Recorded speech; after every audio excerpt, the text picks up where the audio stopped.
Hello दोस्तों, physics Wonderland YouTube channel पर आपका फिर से स्वागत है। आज का जो हमारा टॉपिक रहेगा एक नया चैप्टर है, उससे रिलेटेड हम इंट्रोडक्शन के बारे में डिस्कशन करेंगे। चैप्टर है काइनेमेटिक्स, यानी कि मोशन, जो भी ऑब्जेक्ट है, बॉडी है, motion in a plane, motion one dimensional, two dimensional और थ्री डायमेंशनल, उनके बारे में हम डिस्कशन करेंगे। तो स्टार्ट करते हैं आज का नया लेक्चर, काइनेमेटिक्स। क्या है नया चैप्टर? काइनेमेटिक्स। ठीक है, यानी कि गति की। यहाँ पर जो हम करेंगे वो क्या है? गति की। कोई भी बॉडी हो, उसकी मोशन होती है, ऑब्जेक्ट हो, पार्टिकल हो, ठीक है, उनकी गति होती है, उनके बारे में हम स्टडी करेंगे यहाँ पर। तो यहाँ पर जो हम इंट्रोडक्शन करें तो सबसे पहले हम स्टार्ट करते हैं कि जो गतिकी है उसमें सबसे मेन चीज़ क्या है जो हमें पता होनी चाहिए। ठीक है, तो सबसे पहले हमें पता होना चाहिए फ्रेम ऑफ रेफरेंस। क्या पता होना चाहिए? Frame of reference. ये क्या होता है? फ्रेम ऑफ रेफरेंस क्या होता है? यानी कि निर्देश तंत्र जिसको बोलते हैं। क्या बोलते हैं? निर्देश तंत्र। इसके बारे में हमें पता होना चाहिए। वैसे तो पढ़ा हुआ है, लेकिन फिर भी थोड़ा सा रफली हम मानते हैं। ठीक है, तो देखिए, किसी भी कण, वस्तु, पिंड, वस्तु जो भी हो, उसकी स्थिति को बताने के लिए, कोई भी कण है, गति कर रहा है, ठीक है, रेस्ट में है, कैसे है, उसकी जो भी स्थिति है, उस स्थिति को बताने के लिए हमें किसकी आवश्यकता पड़ती है? निर्देश तंत्र की आवश्यकता पड़ती है। किसकी आवश्यकता पड़ेगी? निर्देश तंत्र की। ठीक है, जो सबसे सिंपल है, जैसे एग्जाम्पल में हम बताएं कि हम एग्जाम्पल की बात करें, कोई व्यक्ति है या पर्सन है कोई, ठीक है, कोई व्यक्ति है और वो प्लेटफॉर्म के ऊपर खड़ा है। कहाँ खड़ा है? प्लेटफॉर्म के ऊपर खड़ा हुआ है। ठीक है, और वो खड़ा है, कोई पर्सन, जैसे मान लिया कि ये पर्सन है, ये प्लेटफॉर्म के ऊपर खड़ा है। ठीक है, और ये पेड़ को देख रहा है। क्या है? पेड़ को देख रहा है, किसी पेड़ को देख रहा है। ठीक है, तो पेड़ जो होगा वो उसको कैसा दिखाई देगा? स्थिर दिखाई देगा, स्थिर ही होगा। ठीक है, ये प्लेटफॉर्म के ऊपर खड़ा है और ये भी कौन सी कंडीशन में है? रेस्ट में है। ये भी कौन सी कंडीशन में है? रेस्ट में है। और पेड़ भी कैसा दिखाई देगा? उसको रेस्ट में दिखाई देगा। क्यों? क्योंकि दोनों का यदि फ्रेम की हम बात करें, दोनों का जो निर्देश तंत्र है वो एक ही है, यानी कि दोनों ही पृथ्वी तल के ऊपर है। ठीक है, कहाँ पर है? पृथ्वी। ये जो व्यक्ति इस पेड़ को, वृक्ष को देख रहा है, वो अपने ही फ्रेम में देख रहा है, एक ही फ्रेम में, तो दोनों ही स्थिर हैं, रेस्ट में हैं, तो इस पर्सन को ये पेड़ है वो स्थिर नजर आएगा। अब यही व्यक्ति, मान लो यही व्यक्ति है, पहले रेस्ट में था, अब ये ट्रेन में है। कहाँ पर है? ट्रेन के अंदर बैठा है। ठीक है, ट्रेन के अंदर बैठा है और ट्रेन है गतिमान। ट्रेन क्या है? गतिमान अवस्था में, यानी कि गति कर रही है ट्रेन, ट्रेन के अंदर ये बैठा हुआ है। अब ये व्यक्ति इस पेड़ को देख रहा है। ट्रेन क्या है? गतिमान है, यानी कि ट्रेन के साथ ये भी गति कर रहा है। ठीक है, और ये इस पेड़ को देख रहा है, तो ये पेड़ है, अब उसको स्थिर नजर नहीं आएगा। ये भी कैसा दिखाई देगा? उसको गतिमान दिखाई देगा। कैसा दिखाई देगा? गतिमान दिखाई देगा। जबकि इस केस में हम देख रहे थे यहां पर स्थिर था। ठीक है, जैसे ये पर्सन, ये व्यक्ति ट्रेन गतिमान, जो रेलगाड़ी है, ट्रेन है, उसके अंदर गति कर रही है, उसके अंदर बैठा है, तो जैसे ही फ्रेम चेंज हुआ तो इसकी स्थिति भी बदल गई, यानी कि चलती हुई ट्रेन जो है उसके सापेक्ष ये जो पेड़ है ये इस व्यक्ति को कैसा दिखाई देगा? गतिमान दिखाई देगा। ठीक है, तो ये चेंजेस किसके कारण हुआ? ये फ्रेम के कारण, ये उस निर्देश तंत्र के कारण चेंज होता है। किसके कारण? निर्देश तंत्र के कारण। यानी कि यहां पर इन दोनों का, इसका और इसका, पहली अवस्था में दोनों का फ्रेम एक ही था। ठीक है, जबकि यहां और यहां पर अब दूसरी स्थिति में फ्रेम चेंज हो चुका है, यानी कि जो पर्सन था वो ट्रेन में चला जा चुका है, ट्रेन में बैठ गया है। ठीक है, गतिमान कर रहा है, तो जैसे ही फ्रेम चेंज हो जाए, क्या हो जाए? फ्रेम चेंज हो जाए, तो जो कंडीशन होती है वो चेंज हो जाती है। तो उसको स्टडी करने के लिए, यानी कि उसको बताने के लिए कि एक फ्रेम से दूसरे फ्रेम में हम देख रहे हैं तो क्या कंडीशन हमें देखने को मिलती है। तो फ्रेम के ऊपर जो भी कण गति करेगा, स्थिर है, ठीक है, वो जैसे ही फ्रेम चेंज होगा तो उसकी जो स्थिति है वो चेंज हो जाती है। ठीक है। जैसे रेस्ट फ्रेम, यहाँ पर दोनों का एक ही फ्रेम था तो दोनों की एक ही स्थिति थी, दोनों रेस्ट में थे। यहाँ पर पर्सन गतिमान था जबकि पेड़ तो अब भी स्थिर है, लेकिन उसको कैसा दिखाई देगा, गतिमान दिखाई देगा। क्यों? क्योंकि उसका फ्रेम है जो निर्देश तंत्र है वो बदल चुका है। तो जैसे ही निर्देश तंत्र बदलेगा उनकी जो स्थिति है वो क्या हो जाती है, परिवर्तित हो जाती है। ठीक है, इसलिए यहां पर जैसे मैंने स्टार्ट किया था तो बताया था कि फ्रेम ऑफ रेफरेंस क्या होता है, किसी भी व्यक्ति की, किसी भी वस्तु की, किसी भी बॉडी की, किसी भी ऑब्जेक्ट की स्थिति को बताने के लिए हमें क्या चाहिए, एक फ्रेम चाहिए। क्या चाहिए, एक निर्देश तंत्र की आवश्यकता पड़ती है। ठीक है, अब हम यहां पर सबसे सिंपल जो निर्देश तंत्र है, वैसे 3 प्रकार का है। कौन कौन सा? कार्तीय निर्देश तंत्र, कोऑर्डिनेट सिस्टम। ठीक है, कार्टेशियन कोऑर्डिनेट सिस्टम, पहला तो ये है। दूसरा है सिलेंड्रिकल बेलनाकार निर्देश तंत्र है। तीसरा है स्पेरिकल गोलीय निर्देश तंत्र। हम जो डिस्कशन करेंगे यहां पर हम करेंगे कार्तीय निर्देश तंत्र। कौन सा है? कार्तीय निर्देश तंत्र, जो पढ़ा हुआ है, जो सिंपल है, सबसे आसान जो होता है वो कौन सा होता है, कार्तीय निर्देश तंत्र। और देखिए, हमें जब भी यूज करना हो निर्देश तंत्र ऐसा चूज करना चाहिए जिससे जो प्रॉब्लम है वो आसान हो जाए।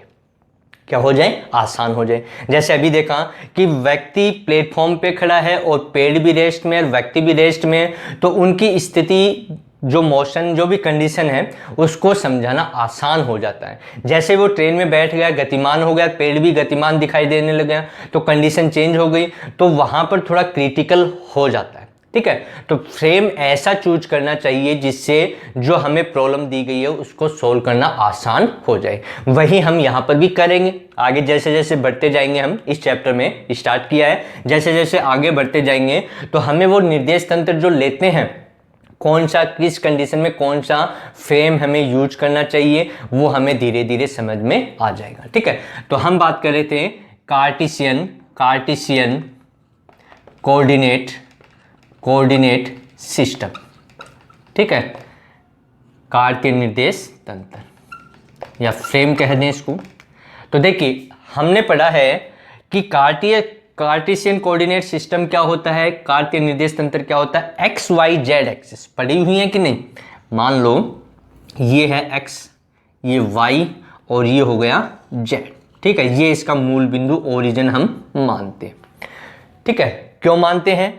क्योंकि चीजों को आसान, अभी बताया कि चीजों को आसान करने के लिए, तो जब भी किसी भी पर्सन का या किसी भी वस्तु का हमें कोई पोजीशन बताना है तो हम कहां से बताएंगे, इसके मूल बिंदु यहां से। ठीक है, जैसे मान लो कण यहां पर है तो उसका निर्देश तंत्र हम बताते हैं एक्स, वाई और जेड, ऐसे बताते हैं। ठीक है, तो ये जो बताएंगे वो इसकी पोजीशन, यानी कि कण यहां पर है, इस पोजीशन के ऊपर है, तो वो कहां से बताएंगे, इस बिंदु से बताएंगे। हम यहां से भी बता सकते हैं, यहां से भी बता सकते हैं, यहां से भी बता सकते हैं, लेकिन आसान शब्दों में यानी कि इजी तरीके से हमें उसको शो करना है तो हमेशा हम कहां से यूज करते हैं, मूल बिंदु, ओरिजिन पॉइंट, यहां से हम यूज करते हैं कि इसकी जो पोजीशन है वो इस बिंदु से है, ये जो पॉइंट आप। ठीक है, बाकी कहने को हम यहां से कहीं से कर सकते हैं, लेकिन वही बात है कि हमें यहां पर इजी तरीके से उसको समझना है, आसान उसको बनाना है। तो यहां पर जो भी हम लेते हैं वो यहां से 0 0 0 जो मूल बिंदु या ओरिजिन है वहां से हम उसको इंडिकेट करते हैं। ठीक है, अब ये एक्स वाई जेड जो निर्देश तंत्र है इसी को हम क्या बोलते हैं, कार्तीय निर्देश तंत्र। यानी कि इस कोऑर्डिनेट सिस्टम में यदि हम लिखते हैं तो उसी को हम क्या कहते हैं, कार्तीय निर्देश तंत्र, कार्टेशियन कोऑर्डिनेट सिस्टम कहते हैं। अब देखिए, हम यहां पर बात करें कि एक्स एक्सिस ऐसे है, वाई एक्सिस ऐसे है, जेड एक्सिस, ये जरूरी नहीं कि हमेशा ऐसा ही यूज किया जाए, हमें ऐसा भी दिया हुआ हो सकता है, इस प्रकार से भी फ्रेम दिया जा सकता है। ठीक है, अब एक्स एक्सिस ये है, ये वाई एक्सिस और ये जेड एक्सिस और ये इसका ओरिजिन हो गया।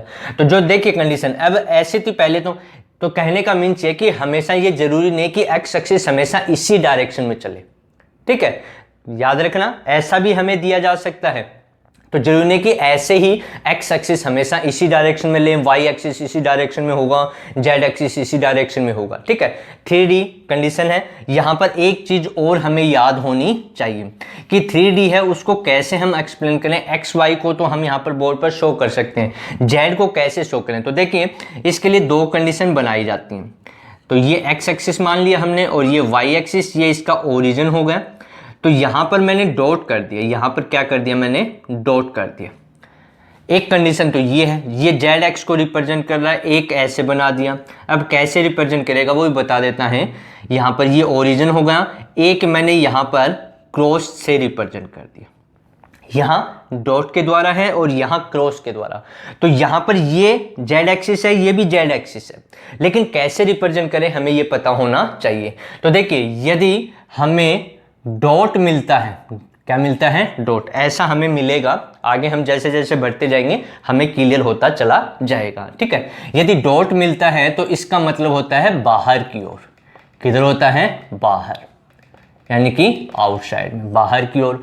और यदि क्रॉस है इसका मतलब है अंदर, इसका मतलब क्या है, अंदर की ओर, आउटसाइड, आउटसाइड डायरेक्शन में, ठीक है। तो कहने का मतलब ये हुआ कि जैसे ये बोर्ड मान लो, ये इसकी एक्स एक्सिस है और ये वाई एक्सिस है, तो इसके लिए जेड एक्सिस होगा वो ऐसे होगा, बाहर की ओर होगा, ठीक है।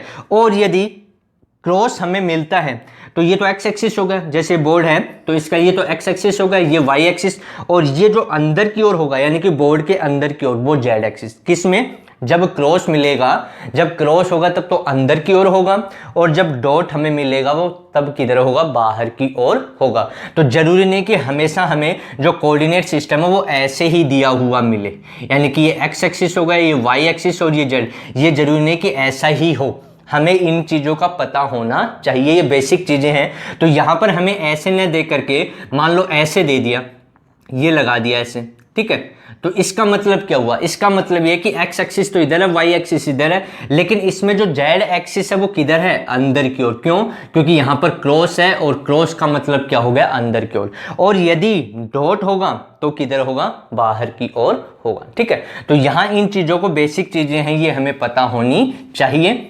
जिससे चीज़ें क्या हो जाएंगी, आसान हो जाएंगी। तो जरूरी नहीं कि, क्योंकि हम थोड़ा स्टैंडर्ड लेवल में पढ़ते जाएंगे, ये 9th-10th में आपने पढ़ा है एक्स वाई जेड, अब हम थोड़ा और आगे पढ़ रहे हैं तो हमें क्रॉस और डॉट के द्वारा रिप्रेजेंट कैसे किया जाता है वो भी हमें पता होना चाहिए, ठीक है।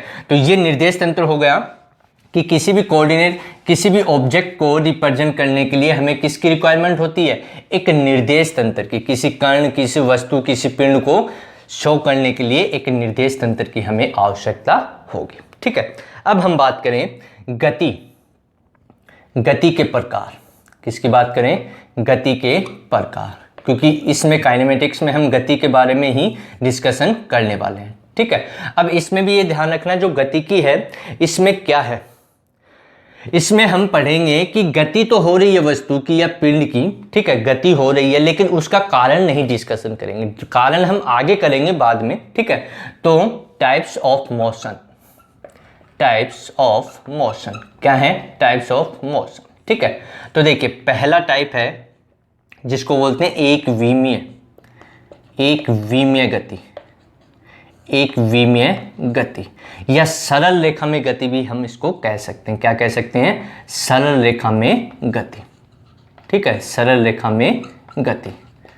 मोशन, वन डायमेंशनल मोशन, क्या है, one dimensional, one dimensional motion, या फिर मोशन इन स्ट्रेट लाइन, ठीक है। तो देखिए यहाँ पर इसको हम पहचान कैसे करें, इसकी पहचान करने का तरीका हमें पता होना चाहिए। तो देखिए ये कार्टेशियन कोऑर्डिनेट सिस्टम हमने बनाया, ये एक्स, ये वाई और ये जेड, ठीक है, ये इसका ओरिजिन होगा। तो एक्स या वाई या जेड, तीनों में से कोई भी एक, ध्यान से सुनना, तीनों में से कोई भी एक, एक्स है तो वाई जेड नहीं होगा, y है तो एक्स जेड नहीं होगा, और z है तो एक्स वाई नहीं होगा, यानी कि तीनों में से कोई भी एक, यानी कि कहने का मतलब कण कहीं पर भी गति करे आपका, एक्स एक्सिस पे हो या y एक्सिस पे या z एक्सिस पे, तीनों में से एक ही होनी, एक ही एक्सिस होनी चाहिए। यानी कि जो निर्देश तंत्र है या निर्देशांक है, क्या है, निर्देशांक, ठीक है, किसके, ऑब्जेक्ट के, वस्तु के निर्देशांक जो होते हैं, ठीक है, कोई भी कोऑर्डिनेट सिस्टम हो, एक्स एक्सिस में हो सकता है, वाई एक्सिस में या जेड एक्सिस में, तो जो निर्देशांक होंगे वो समय के साथ क्या हो, समय के साथ परिवर्तित हो, समय के साथ परिवर्तित हो, ठीक है, यानी कि बदलते हैं, समय के साथ परिवर्तित हो, परिवर्तन हो, समय के साथ उसमें क्या हो, परिवर्तन हो या परिवर्तित हो। जैसे मान लो कि कण पहले यहाँ पर था इस पोजीशन पे, ठीक है, ये हमने 1 मान लिया, तो x कोऑर्डिनेट हम क्या लिख देंगे, 1 लिख देंगे। y है नहीं, z है नहीं, तो y कितना होगा, 0 हो गया, और z कितना होगा, 0, क्योंकि इस पॉइंट के ऊपर कुछ समय के बाद वस्तु यहाँ या कण यहाँ पहुँच गया, ये हमने मान लिया 2, तो उसका निर्देशांक बदला कि नहीं, x कितना हो गया, अब 2 हो गया। फिर कुछ समय के पश्चात यहाँ पहुँच गया, इसको हमने 3 मान लिया, तो x कितना हो गया, 3 हो गया। yz अब भी 0 है, तो यानी कि जो वस्तु है, जो कण है, जो पिंड है, उसका कौन सा कोऑर्डिनेट बदल रहा है, x कोऑर्डिनेट बदल रहा है। yz में कोई चेंजेस नहीं है, y और z 0 है, यानी कि इसके ऊपर समय का कोई इफेक्ट नहीं हो रहा है, ओनली समय का प्रभाव किसके ऊपर हो रहा है, x वाला जो कोऑर्डिनेट है उसका। तो जो निर्देशांक हो किसी वस्तु के, किसी पिंड के, ठीक है, वो समय के साथ, किसके साथ, समय के साथ परिवर्तित हो, समय के साथ परिवर्तित हो, ठीक है, और उसमें से एक ही निर्देशांक, ठीक है, y z नहीं होगा। यदि y और z भी हो जाएगा तो वो एक विमीय गति नहीं होगी, इस सरल रेखा में गति नहीं कहलाएगी, ठीक है। तो कोई भी एक निर्देशांक या तो x हो सकता है या y हो सकता है या z। जैसे हमने कहा कि x में एग्जांपल लिया, इसमें x बदल रहा है किसके साथ, समय के साथ, ठीक है, और y और z में कोई परिवर्तन नहीं हुआ, तो कैसी गति हो गई, एक विमीय गति, एक एक्सिस के ऊपर हो गई, एक्स एक्सिस के ऊपर हो गई, या सरल रेखा में गति हो गई। जैसे ट्रेन है, पटरी के ऊपर गति करती है, तो उसकी गति जो होती है वो कैसी होती है, सरल रेखा में गति, या उसको एक विमीय गति भी हम कहते हैं, ठीक है। तो तीनों में से एक्स वाई जेड, कहने का मतलब एक्स वाई जेड तीनों में से कोई भी एक, तीनों नहीं, दो नहीं, कोई भी एक, तीनों में से कोई भी एक निर्देशांक यदि समय के साथ बदलेगा तो उस कण की गति को हम क्या कहेंगे, एक विमीय गति या सरल रेखा में गति, ठीक है। ऐसा हम ये भी कह सकते हैं कि मान लो इधर तो कुछ चेंज नहीं हुआ, एक्स एक्सिस में नहीं हुआ, यहाँ कण पहले यहाँ पर था, फिर यहाँ गया, कुछ समय के बाद फिर यहाँ गया, तो जो कोऑर्डिनेट बदला वो किसका बदला, वाई का बदला, ठीक है। x और z अब भी कितने हैं, x और z कोऑर्डिनेट में कोई चेंजेस नहीं है समय के सापेक्ष, तो ये कण की गति है, ये भी एक विमीय गति कहलाएगी। यानी कहने का फाइनली मीन्स ये है कि तीनों निर्देशांकों में से x y z तीनों में से कोई भी एक यदि समय के ऊपर निर्भर करता है, यानी कि समय के सापेक्ष उसकी स्थिति में परिवर्तन होता है, तो कण गतिमान अवस्था में है और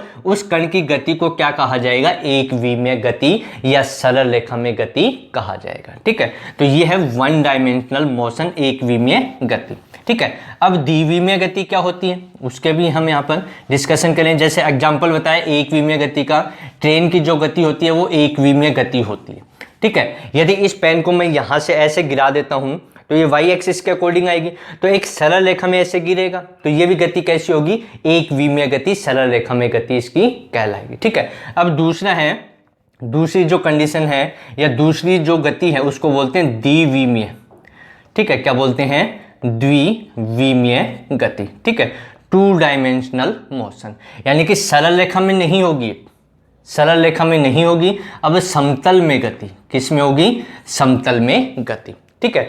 जो इससे पहले हमने पढ़ी वो सरल रेखा में थी। अब द्विविमीय, यानी कि द्वि का मतलब क्या होगा, दो, और विमीय दो विमाएं हो, ठीक है, दो दिशा, ठीक है। तो यहाँ पर टू डायमेंशन मोशन कौन सी होगी, तो वही कोऑर्डिनेट सिस्टम हमने बनाया, ये x, ये y और ये हमने ले लिया z, ये इसका ओरिजिन हो गया, ठीक है। तो अब देखिए x, y और z, तीन कोऑर्डिनेट हमारे पास x, y और z। हमने कहा कि एक विमीय गति में इन तीनों में से कोई भी एक समय के ऊपर निर्भर होना चाहिए। द्विविमीय गति में क्या होगा, द्विविमीय गति में कोई भी दो निर्देशांक या तो x y हो सकता है, या तो x y या y z या z x, इन तीनों में से कोई भी दो, जैसे ये दो हो गए या फिर ये दो हो गए, फिर ये दो हो गए, ठीक है। कोई भी दो निर्देशांक, कोई भी, कौन से, कोई भी दो निर्देशांक, कोई भी दो निर्देशांक किसके ऊपर निर्भर करते हैं, निर्देशांक समय पर निर्भर करते हैं, समय पर निर्भर करते हैं, ठीक है।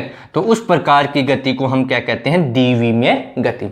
जैसे मान लो हम रोड के ऊपर चल रहे हैं, सीधा चले, फिर ऐसे, फिर ऐसे, फिर ऐसे, ठीक है। तो इस प्रकार की जो मोशन होती है वो द्विविमीय गति में आती है। या किसी चींटी की गति होती है, ठीक ठीक है, वो गति भी कैसी आएगी, द्विविमीय गति में आती है। ठीक है, तो कोई भी दो निर्देशांक या तो एक्स वाई हो सकता है या फिर वाई जेड हो सकता है या जेड एक्स, कोई भी समय के ऊपर निर्भर करते हैं, यानी कि समय के सापेक्ष उनके जो निर्देशांक हो उसमें परिवर्तन हो। जैसे एग्जांपल में मान लो कण पहले जो है वो यहाँ और यहाँ पर है, तो पहला कोऑर्डिनेट उसका क्या है 1 1, एक्स में 1 है, वाई में 1 है। फिर वो यहाँ से यहाँ पहुँच गया, ठीक है, ये हमने मान लिया 2 2, तो दूसरा कोऑर्डिनेट आ गया 2 2। फिर यहाँ से यहाँ ऐसे वो पहुँच गया, तो तीसरा कोऑर्डिनेट आ गया 3 3, मान लो ये क्या होगा 3 3। तो इसमें देखिए कौन कौन बदल रहा है, एक्स की वैल्यू भी बदल रही है, एक्स निर्देशांक उसका मान भी बदल रहा है और वाई का मान भी बदल रहा है। ठीक है, तो यानी कि यहाँ कहने का मतलब क्या, लेकिन यहाँ पर देखिए जेड के मान में कोई परिवर्तन नहीं हुआ, यहाँ पर जो परिवर्तन हुआ केवल एक्स और वाई के निर्देशांकों में हो रहा है, जेड के निर्देशांक में कोई परिवर्तन नहीं हो रहा है। तो ऐसी गति को हम क्या बोलते हैं, द्विविमीय गति या समतल में गति। ठीक है, 2 डायमेंशनल मोशन। तो ये है द्विविमीय गति। एक तीसरे प्रकार की और है त्रिविमीय गति। ठीक है, या जिसे मुक्त आकाश में भी हम गति कहते हैं। किस में कहते हैं, मुक्त आकाश में गति। ठीक है, तो तीसरे नंबर की कौन सी है, त्रिविमीय गति। तो हमें यह पता होना चाहिए कि गतियां कौन कौन सी होती हैं, किस प्रकार से। तो तीसरे नंबर की है त्रिविमीय गति, यानी कि 3 डायमेंशनल मोशन। ठीक है, जिसको हम मुक्त आकाश में गति भी कहते हैं, मुक्त आकाश में गति या फ्री स्पेस भी हम कहते हैं। ठीक है, तो अब ये आपको पता लग गया होगा कि तीनों ही निर्देशांक एक्स वाई और जेड तीनों ही समय के ऊपर क्या करते हो, समय पर निर्भर करें, समय पर निर्भर करते हो। ठीक है, यानी कि तीनों के निर्देशांक समय के साथ परिवर्तित हो जाए, क्या हो जाए, तीनों के निर्देशांक एक्स वाई और जेड तीनों का मान, जो तीनों निर्देशांक हैं उनकी वैल्यू समय के सापेक्ष क्या हो जाए, परिवर्तित हो जाए। जैसे एग्जांपल में किसी पतंग की